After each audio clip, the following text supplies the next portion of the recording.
अगर मैं आपसे कहूं कि जिस पहाड़ ने हजारों साल से आपको रेगिस्तान से बचाया, वही पहाड़ आज खतरे में है, तो क्या आप यकीन करेंगे?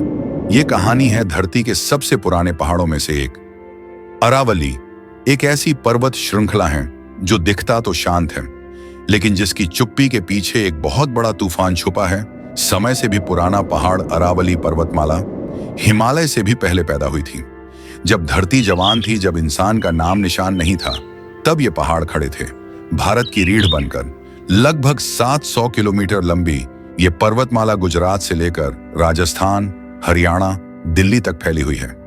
राजपूतों के कले, प्राचीन सभ्यताएं और सदियों की संस्कृति, सब ने इसी पहाड़ की छांव में सांस ली। लेकिन अरावली का असली काम इतिहास नहीं, हमारा भविष्य बचाना है। अरावली कैसे बचाती है इंसानों को? अरावली सिर्फ पत्थर नहीं है, ये एक प्राकृतिक ढाल है। रेगिस्तान से रक्षा अरावली थार रेगिस्तान को पूर्व की तरफ बढ़ने से रोकती है।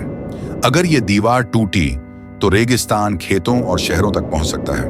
पानी की सुरक्षा इसकी चट्टानें बारिश के पानी को जमीन के अंदर रोकती हैं। यही वजह है कि राजस्थान और हरियाणा में जमीन के नीचे पानी आज भी बचा हुआ है। जलवायु संतुलन, अरावली ठंडी हवाओं को मोड़ती है, गर्मी को संतुलित करती है और बारिश के रास्ते तय करती है।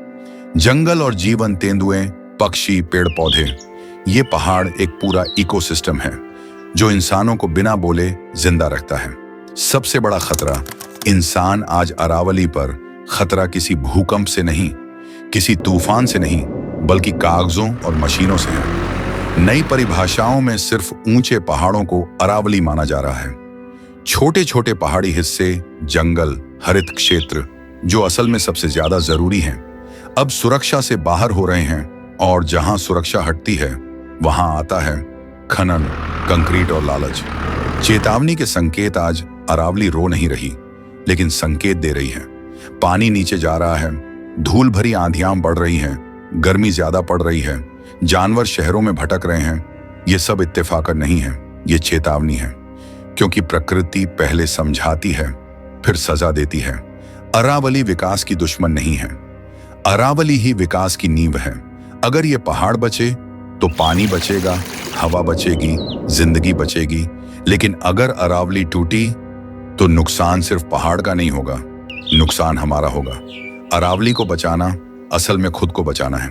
सोचिए, जिस पहाड़ ने हमें सदियों तक बचाया, अगर आज उसे हमारी जरूरत है और हम अगर उसके खिलाफ आवाज ना उठाएं, तो आने वाली पीढ़ियां हमें क्या कहेंगी?